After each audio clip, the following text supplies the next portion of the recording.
Good morning, everyone, and welcome to Morning Tea with me, Tracy V. Allen. This morning, please make sure you like, share, and subscribe. First of all, all right. I can't hear you. If you're watching me, you can't hear me. Can you hear me now? Can't hear you, Tracy. Hmm. I don't know why.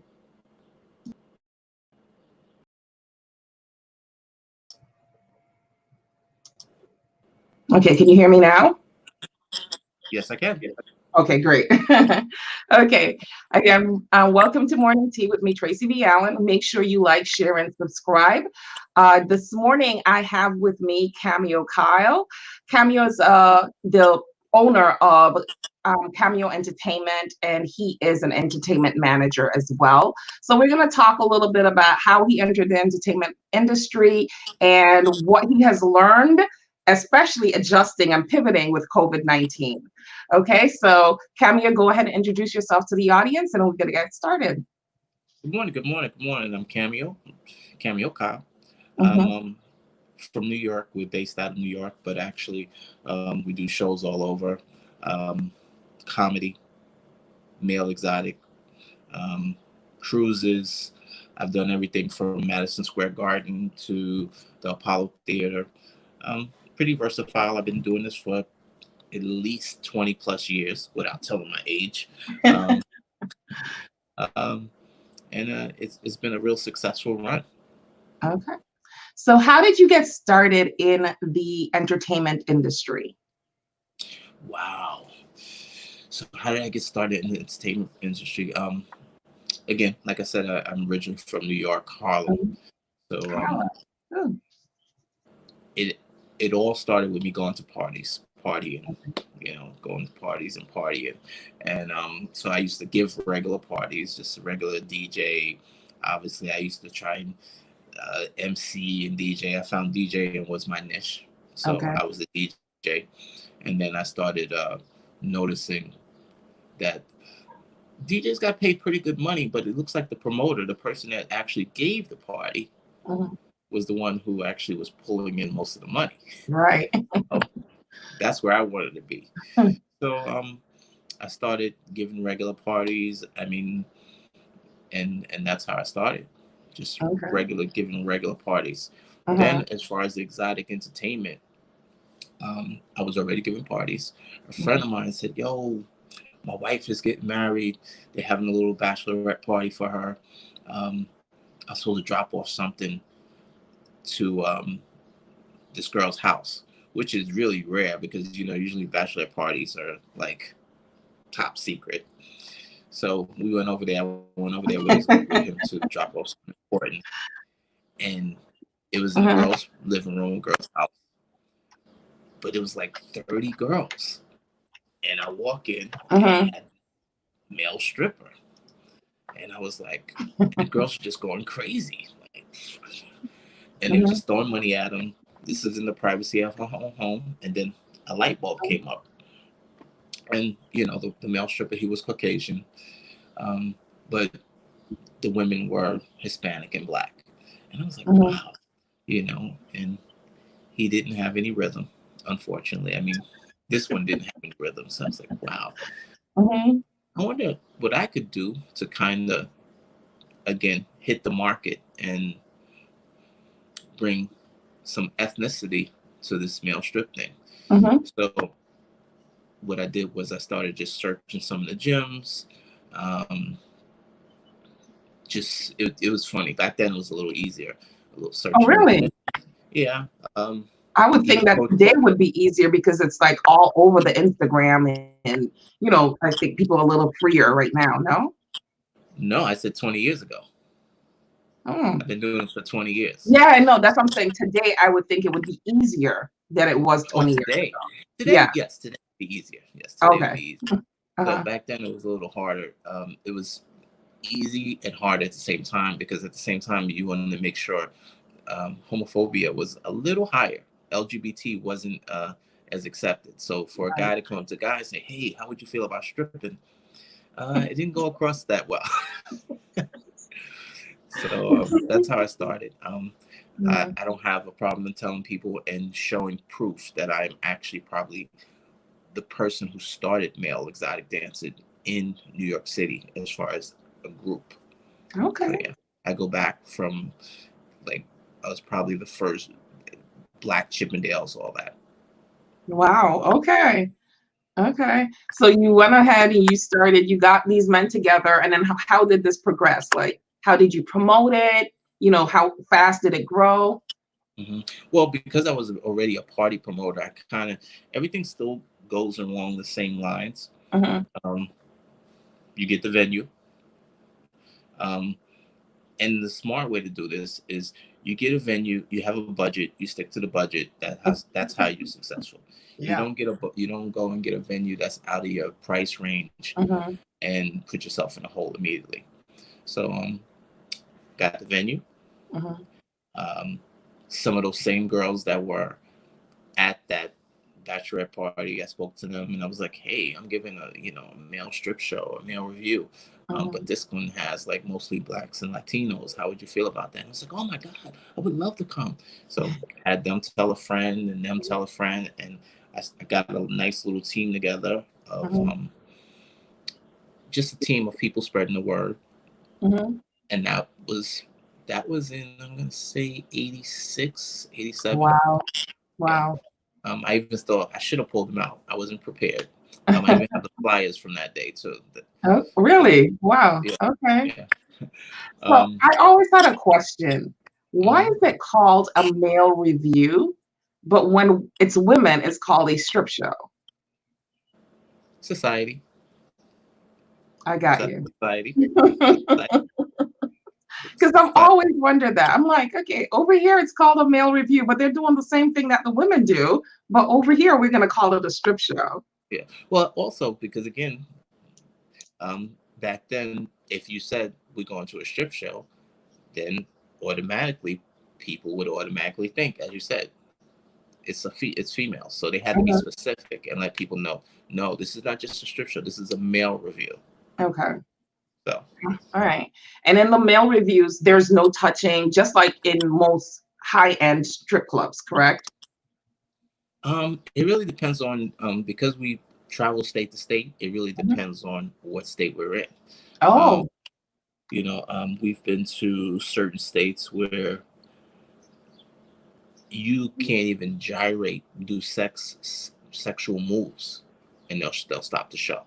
So really? yeah, and then there's some states where anything goes, like Atlanta. Atlanta, anything goes.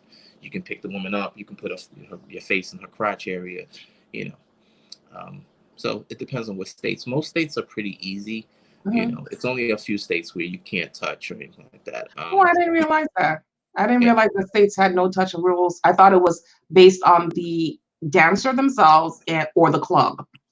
Oh no, no, no, no, no, no. It's Okay. definitely based. Well, yes, the club, but it's definitely Mhm. based on the state rules as well. Oh, So certain places in Canada you cannot touch. really? Yeah, certain places, and you can also certain places in Canada you would have to wear. I'm not sure if you're familiar, but sometimes you'll see the male exotic dancers, and they hate to be called strippers, just so you know.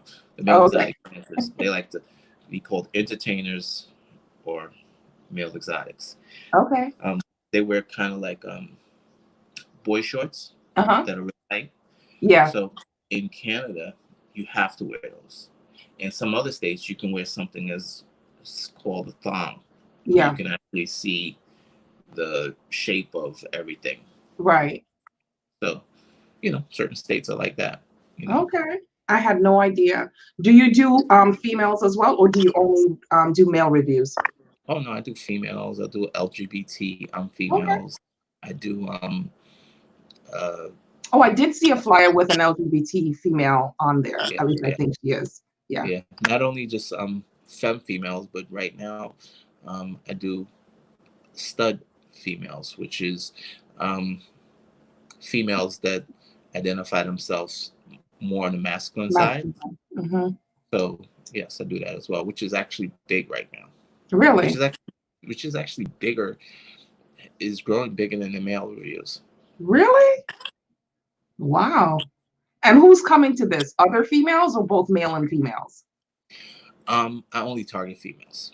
I Okay. only females. Okay. So females are coming to this. Ah, Females are definitely coming to this. You know, again, society is it's okay for a female to see another female or kiss another female, or it's I not know. I too. always wondered about that too. Why is it okay for us to, as females, no one thinks it's funny if you're touching each other, but if it's a man and a man, everybody's like, "Oh my God," you know? That's your fault. That's your fault. So, that's the feminine fault. Like me, I'm good with that. So it's like, Uh-huh. I'm strictly clearly. But if you okay, here's a good example. When you were in college, not you specifically, but a lot of women when they're in Yeah. college, they experiment, they go out drinking, they kiss their girlfriend, and it may never happen again. It may happen again. Mhm. That's in college. And then, but if a guy does that in college and he tells his girlfriend, "Oh, back in college, I was crazy. I made out with my homeboy," y'all would be looking at him like, It'd be like this. exactly. So the society makes a lot of the rules. Yeah, you're right. You're right. Yeah, it's a societal thing, you know. And I know there's a lot of debate, and we could talk forever about that. Where some women, including myself, if I found out that a man had relations with another man at any point in time, I'm like, But it's okay if a man finds out that you had relations with another woman, he's okay with it. But you're right. It's a societal thing. It's a mental thing that I guess we'll The have to work through at some point in time. So, okay, so you do male reviews, you do females right now. You said that the studs are I guess the big thing right now, but you also do other things outside the exotic realm. You do comedy shows, and I know you have a Father's Day comedy show coming up. So tell us about that. Yeah, it's a big comedy show. It's actually probably going to be the first show after Post the COVID. pandemic. Yeah, post COVID, exactly. Mhm. Um, it's going to be in Connecticut. Okay. I give shows again, like everywhere. This Mhm. show is actually going to be at the Hartford Funny Bone. I'm not sure if you're familiar Yeah. with it. Oh, yeah, in the mall. Yeah, in the Okay. mall, right? Mhm. I've had everybody from Capone to I've had Mike Epps. I've had uh, now Gerald Kelly, Mhm. Talent, the New York King of Comedy. I mean, you know, so it's we're gonna need some laughter, especially Yes. after this. Yes, You know, we are. We are. And I mean, it's good that you're doing something that is father related because, like, I had another guest on my show on Monday, and I was talking about how, we tend to underappreciate the men in our society, and we don't celebrate Father's Day as much as we do Mother's Day. So it's good that you're having something that's father centric and women can bring their, significant others who are fathers or loved ones out to enjoy and have laughter because we are going to need that laughter post COVID. def- So definitely yeah, gonna need that's amazing. definitely gonna need that laughter. I'm not for those that are familiar with New York. I've done the Barclays Center. Oh, really? Yeah, it's a Yeah. big comedy show. At one point, I was doing um, the April Fool's comedy show in New York every year which is like Mhm. the big comedy show of the year. Yeah. Doing that along with my dude Rip Michaels, who's on Mhm. Wild Out, um, very close friend of mine. So Really? Okay. Yeah, the Barclays Center is big. That's a big venue to try to fill out. So yeah. that's a huge venue to try to fill out. So that's amazing. Well, So who's on the with that, lineup? nothing but headliners. You have Michael Blackston, Mhm. Mike Epps, Okay. Charlemagne the God so like for that you I have didn't to know have Charlemagne did comedy. um he's a good host, Okay. and he and I can see and that. Yeah. yeah, he's a good host and he has comedic um Tendencies. tendencies like me. Like I'm a good host. I wouldn't call myself a comedian, but I'm a Uh-huh. good and I have comedic tendencies. Yeah. Yeah. Okay. Yeah, that's a huge lineup. So who's the Father's Day lineup? Ooh, the Father's Day lineup. Mhm. I have Kenny Williams, who's freaking hilarious. Like he's Mhm. amazing. Um, he's been on BT, Def Comedy Jam, Bad Boys of Comedy. Yeah. He's one of the funniest. Like, then I have Marlon Randolph, who's Mm-hmm. also been on different TV shows. If you have cable, you had to see him on HBO. Mm-hmm. Um, I also have actually I have some Connecticut residents that are coming, some Connecticut Really? town. That's Um, nice. yeah, I mean, you can't. That's another thing. In order to make people feel good, you can't just go in their city and just bring a whole bunch of outsiders. Right. I Right. have one of the. They say he's probably one of Connecticut's funniest comedians. His name is JT Moore. He is freaking hilarious. Okay. Um, we're gonna mix it up with a little exotic poetry. So I have some Mhm. poets coming. Do you know anything about exotic poetry? Yes, I've heard it before. Yeah, so we got some exotic poetry. So it's a Uh-huh. little, got a little everything going on. The Okay. food is amazing. Yes. So, I will say because of the COVID situation, Mhm. they probably will only do 50% capacity. The place Capacity. holds 400, Mhm. so I would imagine we're probably only going to do The 200, and it's 200. big, so everybody will be being spaced out. Mhm, mhm. Okay. And if you want to get tickets to this event, if you live in the Connecticut area or the Hartford County area, the link is in the description of this video. So go ahead and click on it and get your tickets to that show. Okay, so let's move on and talk about how you had to pivot or how COVID-19 affected your touring dates. Because I know you were supposed to be touring the country at this point, and you had to come to a hard stop because all of the venues were closed. So how have you pivoted, or how do you see yourself pivoting in the future?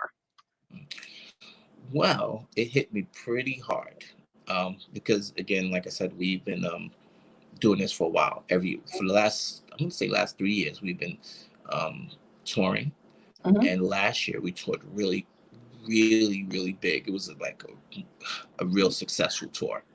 Um, Someone says they love exotic poetry. oh, really? Oh, okay, Yeah. okay. Mhm, Last year we had a really big tour. mhm. Um, we had Vegas, California. So the tour last year was so big that it carried over to this year. So people started booking us for dates this year. Okay. So COVID hit pretty hard. I wouldn't say you want to say March, right? Beginning of Yeah, March. yeah. Yeah. So the first event that really got hit for me was March 21st. March 21st, we have a big show in Atlanta. Mhm. We had already sold 375 Wow. pre-tickets, Mhm, pre-sales. mhm. So they already sold, and we was like, oh my God. So that hit me hard because we had to not cancel but postpone the date. Mhm. So we actually postponed the date. That one's August 29th. We're going to be in Atlanta. But all these dates in all these cities, we've already sold pre-tickets. So Right. VA, Mhm, Virginia, we had a show May 2nd. mhm, Obviously, it got canceled. For mhm. that, we sold 150 tickets. Okay. Um, just different cities. So Right. the only thing that I've done, Mhm, and the good thing is because everyone knows that we're legit and I've been doing this for a while. mhm. Um, People haven't been going crazy asking for refunds or anything like That's that. what I was gonna ask you. Did you have to Yeah, refund? Okay, yeah, that's good. basically they're just waiting for the date. They're just Okay. waiting for the new date. Even the Connecticut show was a Mhm, previous date, but we postponed the date. So all I've been doing is postponing dates, mhm. and it looks like we're opening up So and just do letting you people know. Yeah. No, I was gonna ask you, do you think that because so many, entertainment things had to be postponed because of this 3-month hiatus that we've been on, everything is getting pushed back into the fall and the winter months. Do you think that the market is going to be too saturated at that point that it's going to still affect sales? Um, it's going to affect sales either way because some Mhm. people are going to have PTSD. Some people were Right. affected really big. Yes. I have, Connecticut is opening up, New York is opening up, but I have friends that said, I don't care if they're opening up, Mhm. they're not going They're out. not going anywhere. Uh, huh? Yeah, they're not gonna go anywhere. Yeah. Um, So yes, it affected me also because I had uh, a pool party that I was supposed to do as well, but because everything got pushed back, it actually made me cancel that date with no Mhm, sales. I didn't have any sales because I mhm, had to insert one of the shows that got postponed to August. Um, I think that most legitimate, recognizable, well known promoters will still be good mhm, for the most part. mhm, It's the unrecognizable or the people that people are not too sure about that will have a little bit of problem because mhm. I have a following already. Right, So as soon as they see it, they're like, oh, that's Cameo show. I gotta go. I know it shows, you know, not to knock new people at all, right, but right. it's just people will go to who they're familiar with at this time. Mhm. Do you think that you're gonna go back to doing cruise ship shows this year, or are you probably gonna put that off till next year? I didn't have one planned for this year. I Okay. actually had a trip to Jamaica planned for this Okay. year. We go to hedonism every year. I've been going to hedonism. Do you know anything about hedonism? No, I don't. Oh, okay. I go to hedonism, which is in Jamaica, the grill every year. Usually it's a group of, I'm going to say about 100 of us. Oh, wow. So that trip itself is amazing because Mhm. on a plane, can you imagine you being on an airplane with 30, 40 people that you know at the same Wow. time? It's an amazing trip. Mhm, Um, so we were supposed to go from June 20th. Yes, June 20th through to June 27th. mhm. So that actually got canceled. We have to do that next year. Okay. Um, so that got canceled actually because in Jamaica, Mhm, from what they told me, they only had about mhm. Yeah, 10, they had a low case rate. yeah, 10. So they didn't want to take any chances. And Mhm, so, so certain trips, certain events, yeah, will have to be like something like that, which is, yeah, mhm, so that's a wrap. They did mhm. give me the option of trying to do it later on in the months, like maybe uh, September or October. But Uh-huh. we've been going in June every year for the last 6, 7 years. So it's become quite a ritual, and no one Yes. wants to change. Yeah, I get it. So exactly what is hedonism? Ooh. Okay. After I get off of this, you better Google it because you. So hedonism is it's a resort. Uh-huh. I want to say it's similar to a swingers resort. Ah, got you. But it's not only a swingers resort. You can go Okay, there if you're straight. You can go there if you're not swingers. Couples go there. Um, your relationship should be strong though if you're gonna go into something like okay, this, got you. uh, uh, where they have a section where clothing is optional, and they have a section where clothes nudeness is mandatory. Okay, So if you're not comfortable being nude, then you're gonna stay on the side where it says clothing's option. But okay. it's a very beautiful. It's almost like Fantasy Island. It's a beautiful place. It's in the grill. Mhm. Um, it's we like to call it a place where people that adore women go. Okay, good. So you treat women like you put them on a pedestal. Mhm. So it's Yeah. beautiful. It's a beautiful Never place. heard of it before, but I will Google it. Oh yeah, Google it. It's something Yeah. you might go with us next year. Oh, I want to I'm go not with us. that free spirited. Yeah, it's a free spirited place. But like I said, it is what you make it. We have a few people that go that believe they're not free spirited, but once you Uh-huh. get there, you find out you're a little bit more free spirited than you think. I can imagine. It's kind of like the mob mentality. You're in a situation and you just kind of adapt to the situation. Oh You yeah, go yeah. along, right? Yeah. Yeah. Because you would think with me being in exotic dancers and being around all that I'm like free spirited. Mhm, Nope. I'm very funny about getting naked. I'm mhm, like, you're not gonna see me out there shaking my butt or none of that stuff. But so when I first went there, um, it, they were showing me all parts of the island. I was walking around.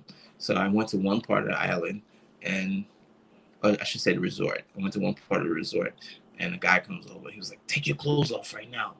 And I was like, I laughed it off. He was like, "No, you take your clothes off right now, or I'm gonna lock you up."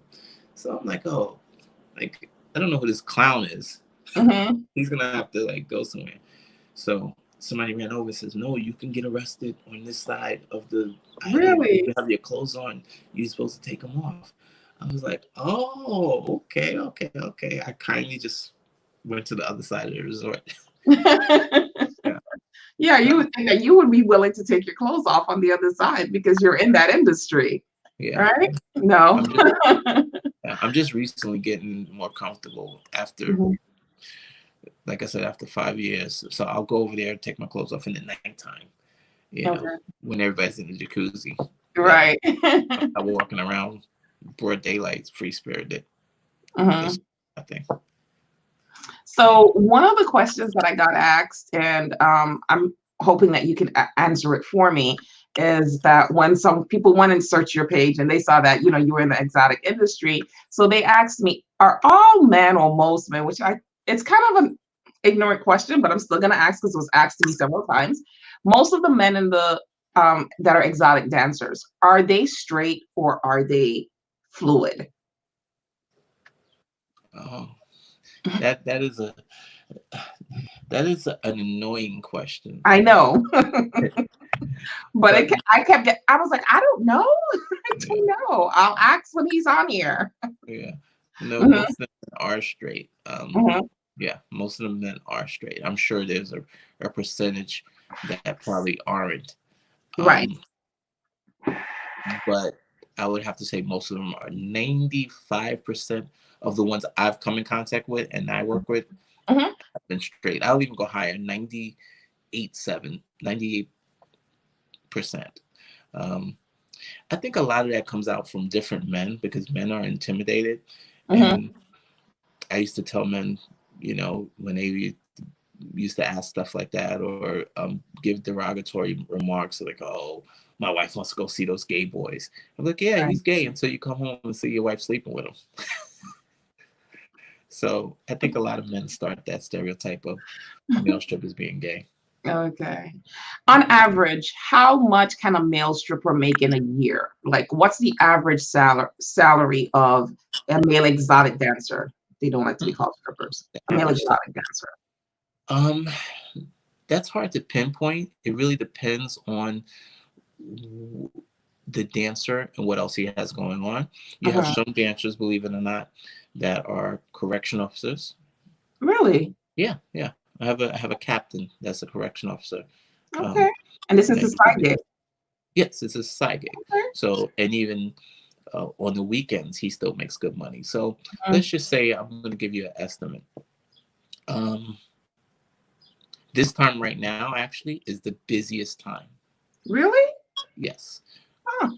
starting in April, May, March. That's the married months. That's when The all the bachelor right, all of parties. the right. That's when all the bachelorette parties and all the, my girls getting married, divorce parties. They do divorce parties as well. So, Uh-huh. say on average, a Friday around this time, Mhm. most the popular ones, I'll say like my man Heat, um, Bolo, some of those guys. The popular ones on a Friday can do four in one night at a wedding. 4,000? Huh? 4,000? No, no, no, no, no, no. Four, Oh, four, four different events, really? four different bachelorette parties. They In can one do. night? Yeah, yeah, yeah. So each Okay. party sometimes is anywhere from 2 to 250. Mhm. Think about it. Each one is about anywhere from a half an hour to 45 minutes. Oh, I So if thought they they were longer.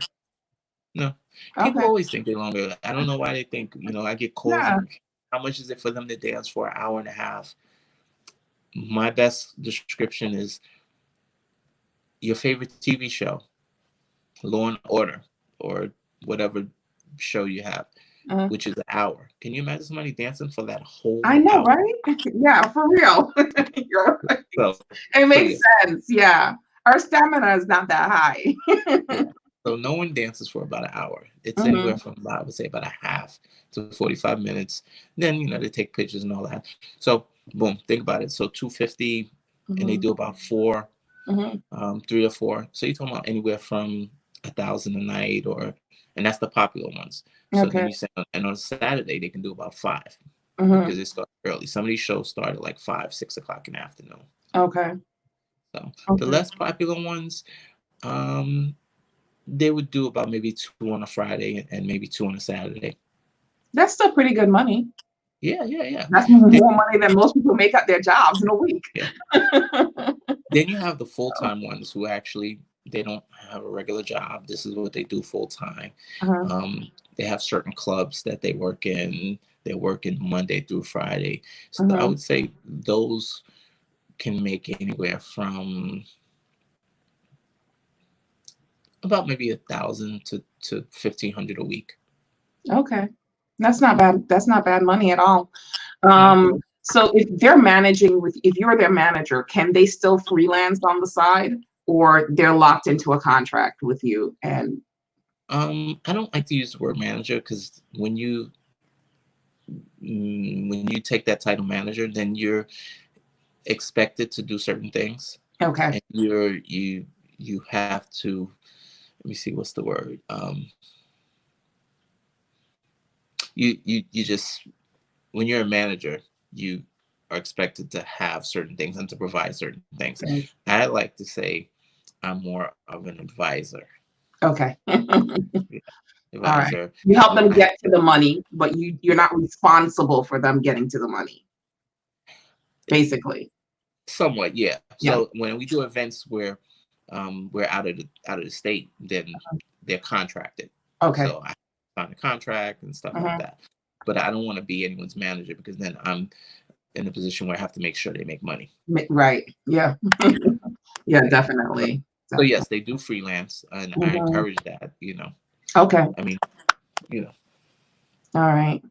So, if you had to give three top tips to anyone trying to get into the entertainment business, whether it's through the exotic realm or comedy, music, whatever entertainment they want, business they want to get into, what would you tell them? okay. So I would give them 3 tips, not necessarily in this order. Hmm. Definitely build a brand because people, as I said earlier, like to go where they're comfortable and Hmm. familiar. So Hmm. build a brand so that your brand stands out more than the next person. Like, Right. oh, okay, I recognize, you know, um, and building that brand, you should have a core fan base. Hmm.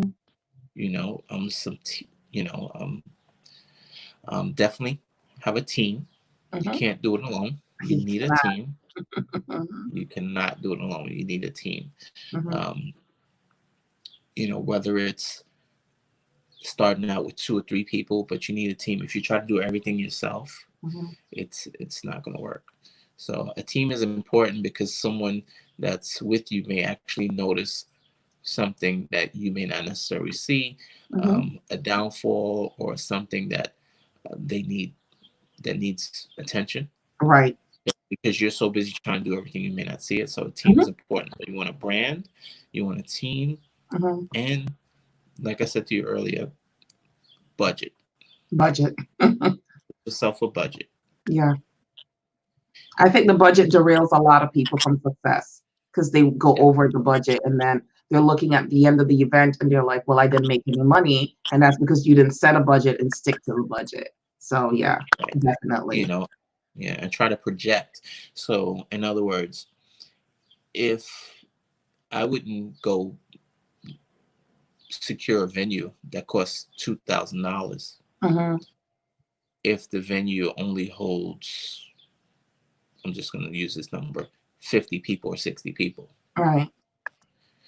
because that means me selling tickets in order to just make the amount of money that I've spent for the venue is Hmm. going to be ridiculous. Right.